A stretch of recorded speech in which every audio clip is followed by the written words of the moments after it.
Hello and welcome. My name's Marie and this is my yarn journey. Thank you for being here today and watching. Hope you are well and you've had a good week. It's my usual Friday knit chat today, but there will also be a little bit of extra at the end, which I'll talk to you about in a moment. Today I've just got a couple of projects to talk to you about because that's all I've knitted on. I've been hyper focused on one main project which I casted on Sunday, and if you watched last week you'll probably know what that is. Yeah, I wasn't feeling great last weekend, so I stuck to doing these. And if you want any further details, the patterns I've mentioned, or any information about how to get in touch with me in any way, all the information is in the description box below. And also you can buy me a coffee or a glass of wine on Ko-fi, or you can support me by buying a pattern off my wish list if you would like to do so. But obviously just being here, liking, subscribing and sharing the video with anyone that you think may be interested will all help the channel. I think that's everything I wanted to say. I am wearing my No Frills sweater today, which I knit in a drops yarn, and I can't remember what it's called, but it's a DK weight. Again, this is another one that I would like to fix because it's just hitting me at the wrong point on my neck. One of my viewers had mentioned, and I can't remember her name now, apologies, but she mentioned something which kind of made sense to me, which was measuring the distance and getting a measurement, and then you would know how many short rows you need to do. Maybe 1 inch of short rows, 2 inch of short rows. And I thought that was a really good idea. I'm not explaining it as well as she did, but it was in last week's Friday Knit Chat comments. And I just thought that kind of makes sense. When I put this on today, I thought, do you know what? If I put a pin in this at the point where I want it to land, then I will know the piece of fabric that I need to create at the back, the length of it in centimetres or inches or whatever you use for measuring, and how many extra I need to do. And I'm thinking with this one, I could be right, I could be wrong, who knows? There's a 50-50 possibility there. If I just take it back to below the ribbing and do that little bit of extra short rows, which I don't think will be too many, maximum of 1 centimetre I'm thinking, but I might just do a little bit more just to be a bit more generous. And then do that in short rows at the back, that might just work. So that's something that I'm going to test out on this sweater. Hopefully, I don't want to do anything quite yet. It needs a deep heel, probably needs a bit of a refresh. And I've not finished tweaking my Mudo, so I don't want to do any other until I've finished on that. I still need to go back and change something because it's not quite right, because it's hitting me right here now. But yeah, I was just thinking about when I put this sweater on this morning, I was thinking about what she'd said about measuring it. I could even look on in this instant, the number of rows. That would probably give me a good indication as well.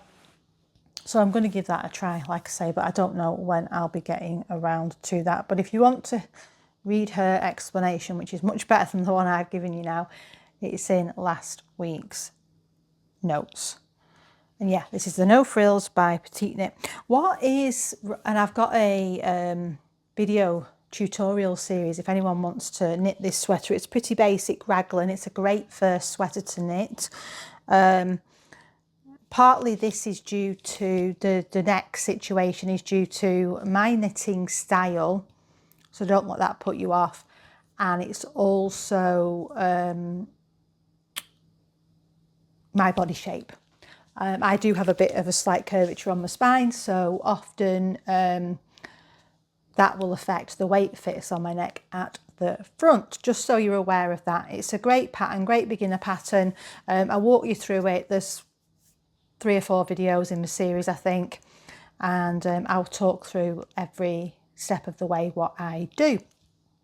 So the funny thing that I wanted to mention was that Sam has knit exactly the same sweater as me. Now, I don't know what size she did in the pattern, but I'm presuming she's got a similar ease. I've got quite a bit of ease in this sweater and there's no shaping in it. But funny thing is, her neckline is vastly different to mine. So that just goes to show you that 2 knitters knitting the same pattern can end up with drastically different outcomes, which, yeah, and it's not just a little bit of difference. If you look at my neckline here, and although obviously on mine it's falling back on me because of the things I've mentioned, but her neckline, if I had her neckline, I'd be extremely happy with this finished sweater. So, you know, I was thinking, and I don't know, and I'm sure it was Rebecca Clow that mentioned as well that,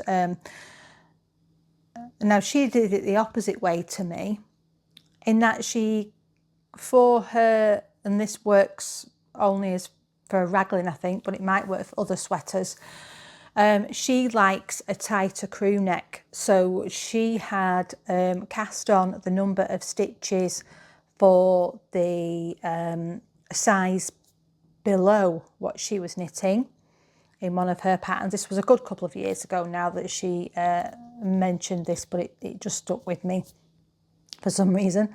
And then she increased to the number of stitches in the next size up, which was the size for her bust. And that way she had a slightly tighter neckline at the top. Now I was thinking, could I potentially do that in the opposite way round? Now I know that would possibly make alter my raglan depth, or my armhole depth, sorry. But I could possibly just at the end, before splitting for sleeves, I could just, whatever row difference it was, I could just add a few extra rows on.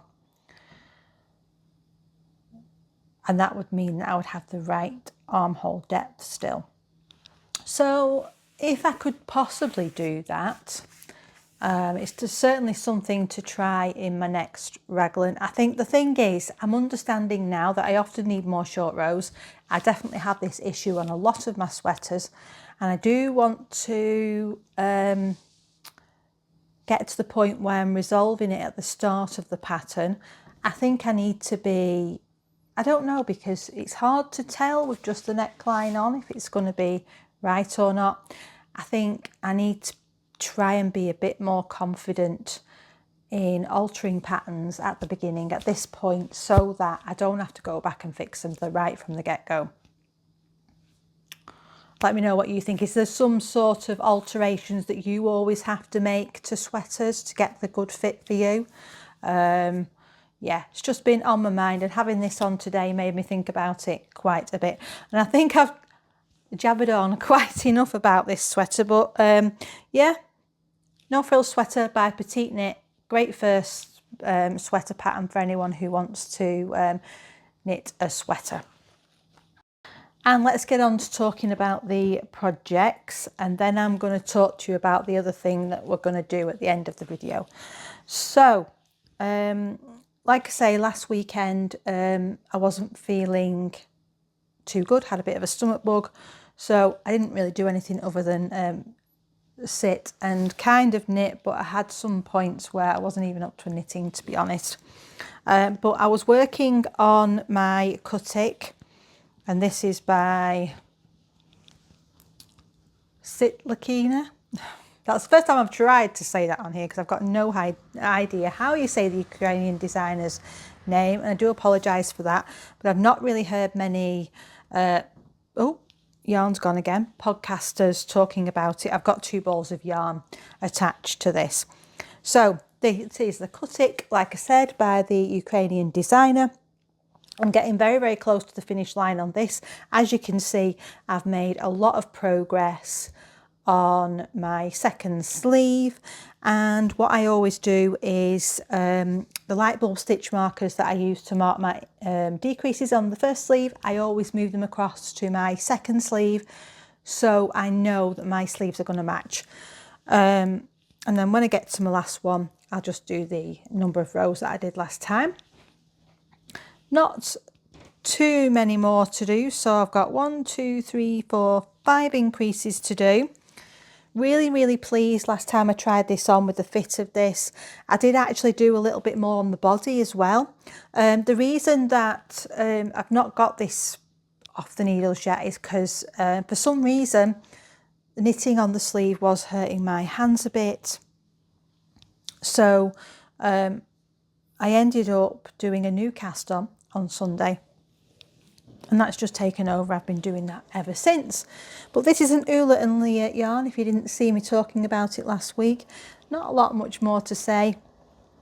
I'm really looking forward to getting it done, being able to wear it, and also to see how this yarn is once it's been blocked. And that's the 4-ply sweater. I think I'm definitely planning on doing another version of this, and I would like to do my finishings with twisted rib, and I'd like to do it as a t-shirt version.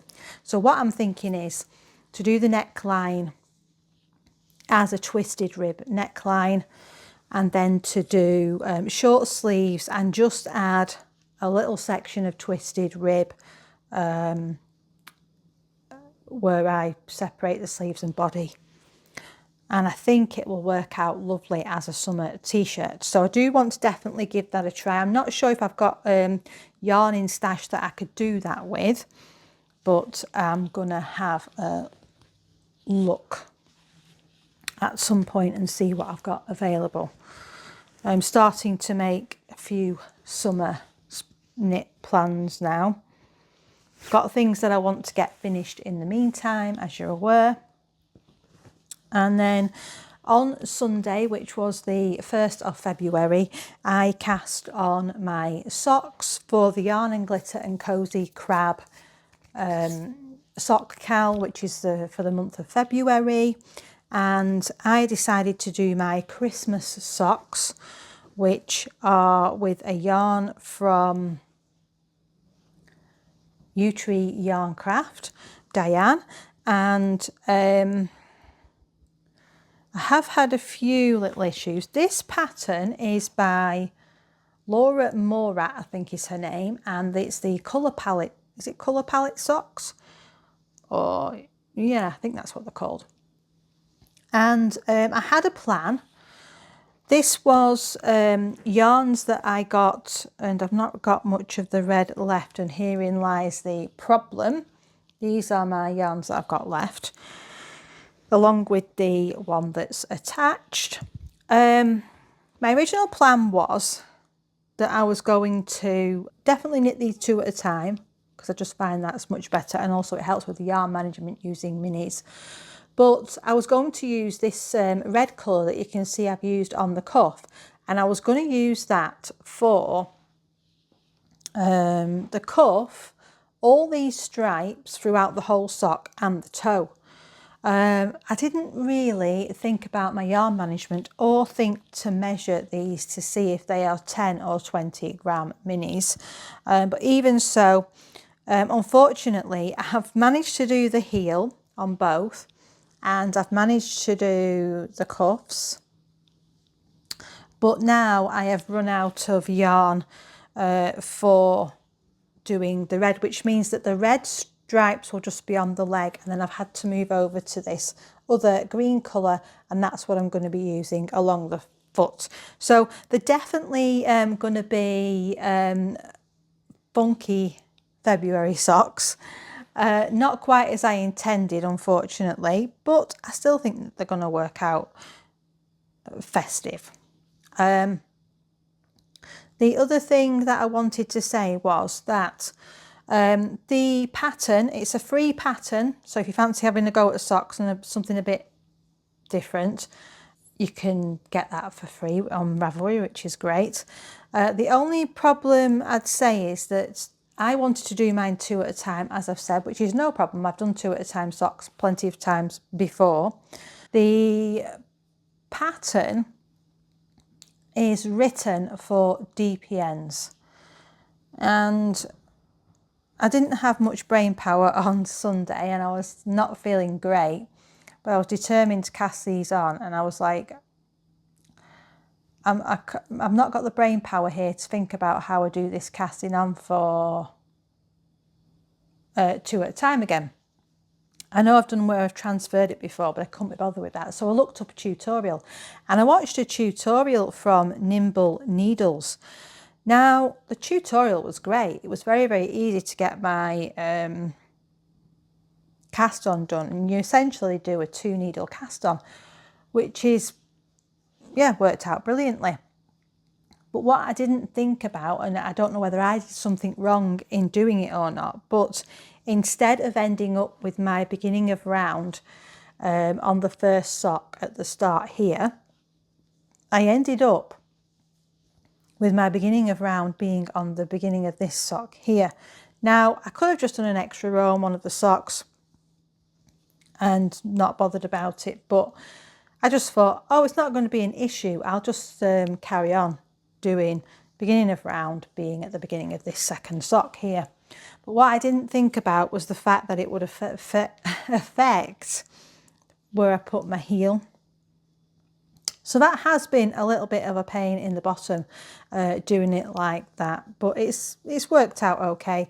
It's just meant a few times I've had to slip stitches and slip round so that, you know, I'm doing it on the right part of the sock. I'm sure that there's some other easier way of doing that. Then I could have just taken them off the needle and swapped them at some point or done something, but I just couldn't get my head around it, so I carried on.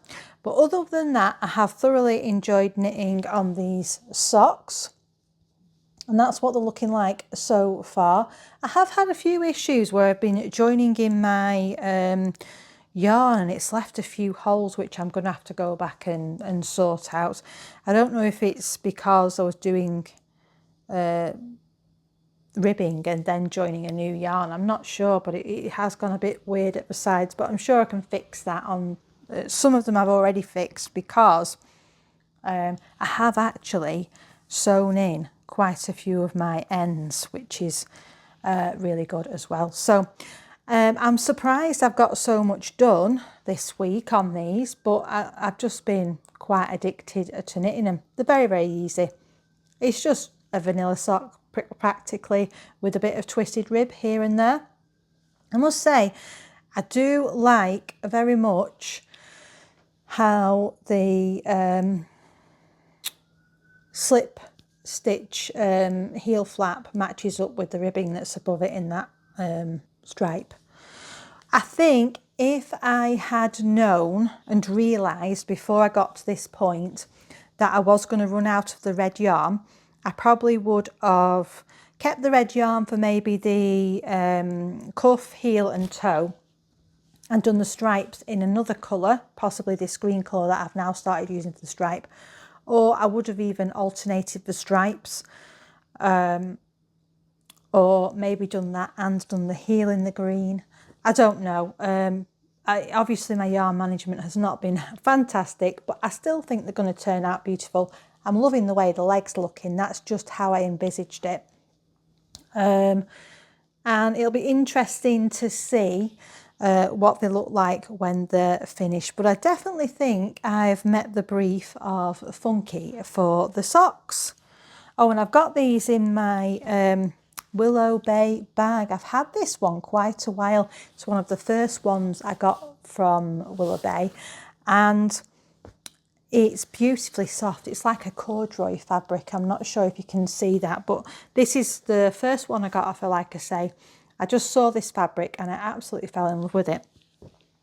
And I'd been upstairs and picked out a bag and was looking to pick out a bag and saw this one and thought, Oh, that's fantastic. I've not used that in a while. I'll use that. So that's all my projects. I've been cracking on with my reading as usual. I've just read a book, and what's it called? Oh, The Bookshop Below. I gave that about a 3.5, I'd say, 3 to a 3.5. It was a really good read, interesting, but it could have been a bit more. There could have been more to the story than there was. It was quite intriguing. The last few chapters of the book were really good. Cosy read, easy to read. Enjoyed it. But yeah, could have been a little bit more for me. I've now started on another one and I can't remember the name of it, but I will show you that next week. So what I'm going to do now is I'm going to move the camera around and then I will let you know what I'm just going to do for this next half hour or so. Sorry, I'm back. Before I do turn you around, I better explain really. I'm about to show you my yarn storage cupboard. You've seen it before many times if you've watched this channel before. It's in a state again. It's an organised mess, or it's organised behind the first layer of chaos. So yeah, being honest here, you know, I've got a lot of yarn in a small space and it is hard to keep it tidy. We don't have much storage in this house. And yeah, trying to keep things organised is pretty difficult. But what I wanted to come back and say before I show you the cupboard and then talk to you about some of the yarns is I've been inspired by Memily Makes, which is another YouTube channel. I've only just discovered her, and it's because Sam Arena mentioned her on her channel and was talking about how for her stash busting this year, she is bagging up yarns into projects and then putting the pattern in with them. Now I do all my patterns digitally, I don't print them off, so I have them on my iPad, so that's not something that I want to do. But what I have taken inspiration from is, and it's led me to think about it a lot this week after watching her video last weekend, is the way that I have my yarn at the moment. If you remember from me doing my last update where I organised it a bit better, is I've got all my clear boxes round the back. So I've got 6 of them in total, I think. I have one with DK, one with fingering weight. I have one, I think, with summer yarns, or maybe 2. And then I've got 2 with projects I'm hoping to get to soon. That's the idea anyway, something along those lines. And that's really good, but because they're all at the side and round the back, it is difficult when the cupboard gets full for me to be able to get to those. And what I have is I have 2 grey boxes stacked on each other, big ones, that have a lot of my single skeins in. Now, in theory, that's really good because though I have a lot of single skeins and those boxes take up take a lot of yarn. But thinking about it, I can't see or get to very easily the next few things that I'm going to cast on. It's not too difficult because they're in most of them are in the side box, but also I can't see what yarns I've got projects ready for, and they're not easily accessible and inspiring me to get them cast on soon. So I've had an idea that I might rearrange them. The idea being, and I don't know if I can make this work, so who knows if I can or can't, but I am going to hopefully empty out one of those boxes. Now it will probably be the underneath one, but I'll then put my single skeins at the bottom, and in that top plastic tub I am hoping that I can have yarns that are allocated to projects. Now most of these I have got in Ziploc bags ready for whatever project they're going to be doing, but what I'm going to do is I'm going to probably label them and have them in the box ready to work on. So yeah, sorry about that. Just got interrupted. The dog's gone off on his dog walk. So yeah, that was my idea. That I would put the single skeins underneath, the ones that I'm more inspired by. So that's my, I have 2 boxes of single skeins. One I'd sorted through, ones that are calling out to me and I really want to work on sooner rather than later. Although it's probably still going to take me a good 3 or 4, maybe 5 years to get through one box of those single skeins. So I'm thinking having projects in that top box, if I've got room, I could potentially also put in any of my whips that don't fit in my basket by my chair. And it just means that when I do have the urge to cast on something new, they're already there. Like I say, a lot of my yarns are already earmarked for projects and are in Ziploc bags, so that's going to be quite easy. And all I need to do is just put, like I thought, I've got a labelling machine. I'll just put a little label on the front with the pattern name so that it'll just jog my memory for when I get them out. So this might be a total waste of my time and energy, or it might work well, who knows. I'm going to give it a go. It just depends if I can actually make the room for those single skeins in the tubs at the back. We shall see. So I'll show you the cupboard before I start, so you can see brutal honesty, and then I'll show you any of the projects that I bring out and pop into that tub, hopefully. If this works, wish me luck, because it's not a good task, is it? So, full transparency, this is the state of the cupboard right now. It looks very, very disorganised. It's not as bad as it looks, I promise you. But these are the 2 big boxes that I'm talking about, that I want to get one of those out, emptied out into these storage tubs that I have at the back, which are these clear boxes. And then I want yarns that are earmarked for projects in this top one, if possible. Wish me luck. So I've just spent about half an hour going through the cupboard. It worked a bit better than expected, but I must admit the first few yarns that I got to, there's more in there than I thought that hasn't got, or I can't think at this moment has got a project assigned to it. So I will just get my iPad because I know I won't remember all these names. But what I decided to do when I was sorting through was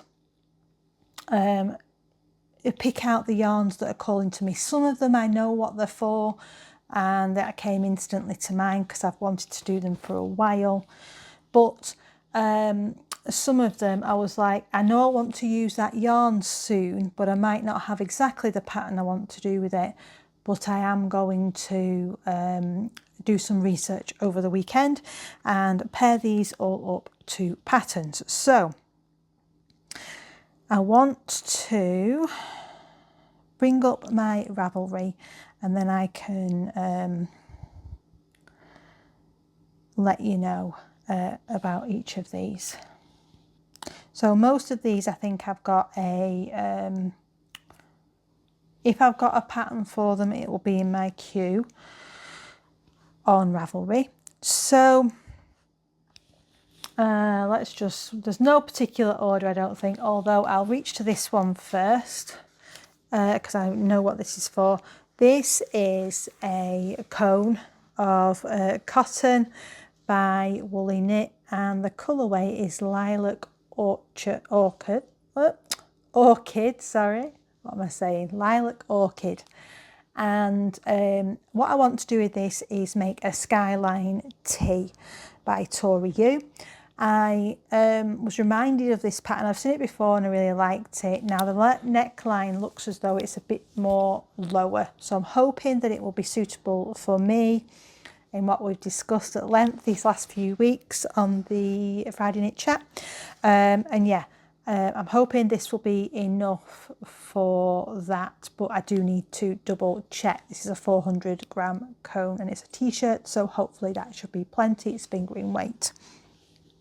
That's definitely one of the ones I want to do soon. As you know, I've already said I want to do the sea glass tee. and that is hopefully something that I'm going to cast on the 1st of March. I'm hoping to use the rest of February to get things finished once I've finished doing my socks. I have got this these yarns put together. Again, this is another cone. This is leftovers from my Paul sweater. I've got quite a bit left, as you can see, and I'm going to pair it with this brushed alpaca silk, hopefully to make another, I think it's a summer dream tee. And I made one of these, I think it was last year, and I liked the colour of it on me, but it was way too big. So what I think I'm going to have to do for that is I did the second size in the pattern, I think, for that one, and it was still too big. Did I do the second? I might have done the first one. Just let me check actually, because I will have it on my iPad. Hopefully I was using my iPad then for patterns. It's the Late Summer Dream Tee. Now I made the second size and that was way too big for my liking. It was really oversized on me. I love the neckline of this. It's a scoop neck or boat neck. And I'm probably going to go down to the smallest size and hope that that is going to be a good fit on me. That makes it, does it say in inches? I don't think it does. Still makes it quite oversized, but I think hopefully that will be good, but I'll assess it at the time. It's a really easy knit, doesn't take long. I think it was bottom up, if I remember. It was an unusual construction for me for a raglan, bottom up, and then yeah, because I was a bit worried because it ended up making massive holes in the underarms, but you just close them once you'd finished. But I really want to make that t-shirt again because I did like it and I liked the colour of it. It's just the fit wasn't good on me. And then I've got these two yarns here. Now originally I'd just got this purple yarn, the darker one, and it's called Void, and I think, if I remember rightly, and I got this from my, was it my, might be remembering it wrong, but this is 50% baby camel and 50% silk. It's a fingering weight, but it's a very, very fine fingering, 533 meters in 100 grams. So I was hoping to make a pattern which is called Tea of Dreams by Claire Jackson, and I've wanted to make this for ages. My understanding with that pattern is you make two pieces and then you seam them together at the centre here and at the back, so you have full control over the depth of your v-neck because you're seaming it. And yeah, I've been wanting to knit this for absolutely ages. I'd bought those two yarns. I was going to knit it last year at some point and realised that the yarn wasn't going to work. So I still wanted to use it, but I thought I'd pair it with another yarn. And I'm hoping to pair it with this, which I got on sale from Wool Warehouse. And one of my lovely viewers had recommended this, and this yarn is lovely and soft and plump all at the same time, and it is the West Yorkshire Spinners Exquisite, and it is 80% Falkland wool and 20% mulberry silk. So I'm hoping that I can still get a lovely drape on that fabric with those two yarns held together. Then I have also got this beautiful Angora yarn, another purchase from Yarndale, and yeah, I've got enough here to make a pair of mittens, and I'm thinking at this point anyway that I'm going to make the field mittens, and I have got the pattern already for them. And that's a double knit yarn, and I've got 100 grams there, so hopefully that should be enough for that. And then I have got this yarn, which is beautiful deep purple, and it is Midwinter Yarns, and this is 100% linen. Now this is 450 meters in 100 grams, so it's a fingering, light fingering gauze lace weight. And there's a top that I'd like to do with that, and it is called, now I can't say the name, Linaceae. No idea, but that's by Tricot Design, and it's one that I've wanted to do for ages, and I really like the neckline on it, so that's what's inspiring me to do that pattern. And with that being 100% linen, I've heard it can be quite taxing on the hands to knit with, so that's kind of put me off starting it yet. Then I have got the leftovers from my Mudo. I'm hoping there's going to be enough here for me to make some mittens. Now, I've seen that Florence has or is currently doing a pattern, so I might do that, but I would like to do a colour work mitten, something with quite a nice pattern on, maybe the style of mittens that Florence has been doing quite a bit of, because I do really like those. Then the next three, this one actually I think I've got an idea for, but I might change my mind, and I'm just trying to find it on my list. Watch it be at the very bottom. I think it's the Lyra Tea by Irene Lynn, and that's the pattern I want to do with these beautiful yarns, which are My Creative Garage Kawaii colourway.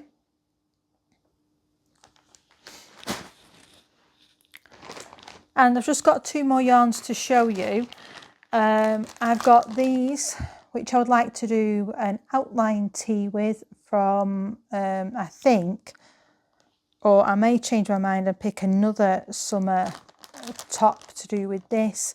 But my idea was to do an outline tee by Jessie Maid, which I've done before, and I would like a second one. And then I've just got this DK weight yarn, and I'll take it out of the packet. Sorry for the crumplies. This is an Ula and Leah yarn, and I'm hoping to make my partner a sweater in this, but I don't know if I'm going to be short on yarn with that. I think last time I measured him, was it a 44 chest he had, or a 42? I will need to measure him again just to make sure I'm doing it right. But this is DK weight. There is 196 meters in 100 grams. It is a heavy DK. So I say that because it doesn't sound heavy with the meterage, but I know with the Ula and Leah yarns, they do come up a bit thicker. And let me just check how much that'll mean I've got. So I have 6 skeins of this. So yeah, I've got 1,176 meters. Hopefully I can find something with an open gauge, a man's pattern that I can do for my partner, because I really would like to use this for him, because it's much more of a him colour than me. And I know how nice these yarns are, how sturdy and hard wearing they are. So I think that he would like that. And the what was this sweater? The single malt sweater that I did for him. He calls it his cozy home sweater, and he just wears it all the time in the house. He wears it out as well, but I mean, he wears it a lot over the weekend. He'll chuck it on like it's a cardigan when it's cooler. And yeah, it gets a lot of wear out of it. I'm looking at it now actually in the kitchen. It does need a bit of a depill, to be fair. So yeah, I was really hoping that I could actually make him a sweater with that. I don't think I would be able to get the same again, or the same dye lot or anything like that. So I need something that's a man's sweater that's got quite an open gauge for DK. But I need to do a bit more research for that. So that's what I'm going to be putting in that top box. Over the weekend, I will probably label these up, and then I've got them all ready to inspire me to cast on and to get some stuff finished so I can do that. Would be nice if I could do what Knitting Nat is doing, which is, you know, get down to 3 whips, but I don't see that being possible really. But anyways, we all need goals, don't we? Hope you've enjoyed the video. I know this was a bit different at the end, but I just thought I would take some inspiration from another podcaster. I liked the way that she said she had them already there paired up. I was actually quite shocked going through my stash that I couldn't instantly think, right, that's for that, that's for that, that's for that, which I thought I could. There's quite a lot there that I'm not 100% sure what I'm going to be doing with. But these have some plans, most of them. If they don't, I'm going to work on this weekend making sure I do. Get a sticker on each bag with what they're for. And then hopefully I can get some of these cast on soon after I've started my sea glass tea. Anyway, I hope you have a lovely week. Thank you for watching, and I'll see you next time. Let me know in the comments what you're planning on casting on next, and have you started thinking about the summer knits yet? Bye.